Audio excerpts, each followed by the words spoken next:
Diqqat aholiga ajoyib xushxabar. O'zbekistonda ish haqqi, pensiya, stipendiya va nafaqalar oshiriladi. Barcha tezda xabardor bo'lsin. Assalomu alaykum hurmatli tomoshabinlar. Ushbu ma'lumotdan to'liqroq xabardor bo'lish uchun video ostidagi like tugmachasini bosib kanalimizga obuna bo'ling. Siz bu orqali bizning kichik mehnatimizni qadrlagan bo'lasiz. Barchangizga kattakon rahmat. Diqqat qiling. O'zbekistonda ish haqqi, pensiya, stipendiya va nafaqalar miqdori oshiriladi.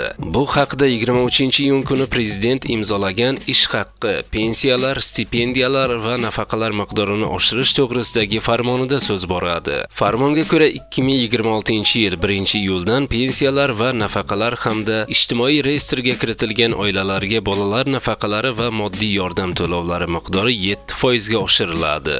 Bunda yoshga doir eng kam pensiya miqdori oyiga 983 ming so'm, nogironlik pensiyalarining eng kam miqdori oyiga 1,83 ming so'm. Ijtimoiy reyestrga kiritilgan oilalarga bolalar nafaqasining har oylik miqdori 3 yoshgacha bo'lgan bitta kichik farzandi uchun 386 ming so'm, 3 yoshdan 18 yoshgacha bo'lgan bitta farzandi uchun 295 ming so'm, oilaning ikkinchi farzandi uchun qo'shimcha 177 ming so'm, oilaning 3-chi va undan keyingi har bir farzandi uchun qo'shimcha 118 ming so'm. Ijtimoiy reyestrga kiritilgan oilalar uchun moddiy yordamning oylik miqdori 450 ming so'm etib belgilandi. 2026-yil 1-sentyabrdan byudjet tashkilotlari xodimlarining ish haqqi va stipendiyalar miqdori 7% ga oshiriladi.